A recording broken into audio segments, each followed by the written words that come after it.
Subscribe now and press the bell icon. Never miss an update. So the first thing you notice is the change in packaging. So now it's very elongated. I think it's interesting. It's an interesting packaging, but it still looks good. Inside that packaging, you still get everything you need inside the box. So you get your user manual, you get the phone itself, you get your charging cable and that fast charge, the warp charging block in there as well. And you also get a protective case at the packaging, which is really good. But onto the device itself, it's all about the user experience. You have that 90 Hz display that's still there. You got a camera for every occasion. The hardware and the software has a nice balance between them as well. You still got that warp charge as well, so you can really charge it. You can quickly charge it back up very quickly. You got HDR10+, Dolby Atmos.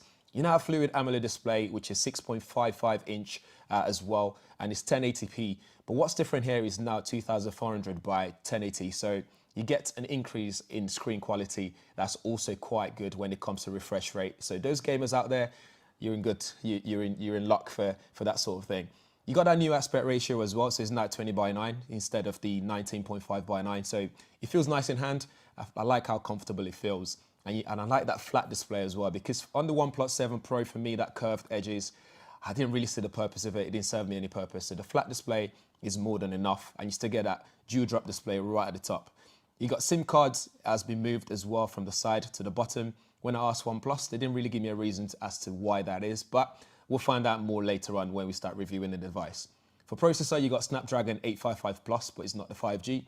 You got 8 gig of RAM and 128 gig of internal storage. With this, it's going to be one SKU as well, so there's not going to be options for a bigger storage device or anything like that.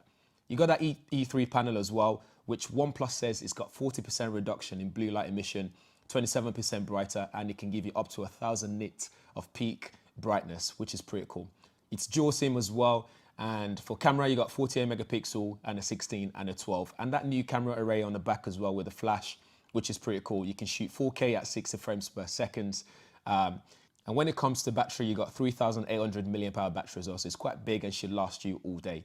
The Zen mode has changed as well, so now you can set it to 20 minutes, 30 minutes, 40 minutes, and 60 minutes Zen mode as well. So up to an hour, which is enough for if you're going to watch a movie or have dinner with your family and friends.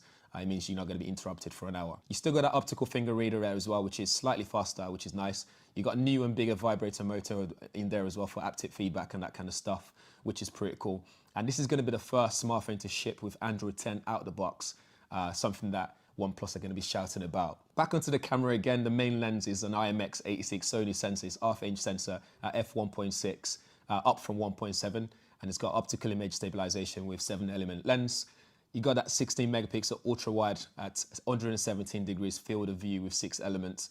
It'll give you 17 millimeters of focal length, and it supports macro now as well at f2.2 with electronic image stabilization. You've also got that 12 megapixel 2x lossless zoom telephoto lens.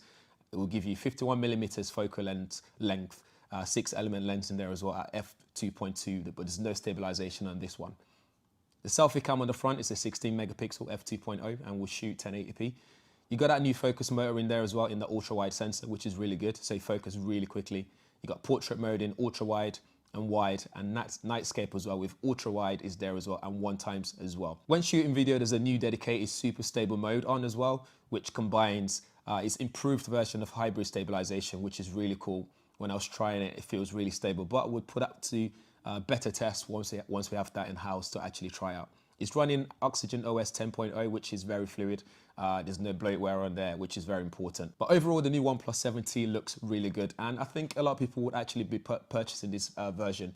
And I look forward to the next other version of this edition of this that's going to be announced as well. So again, good times for OnePlus.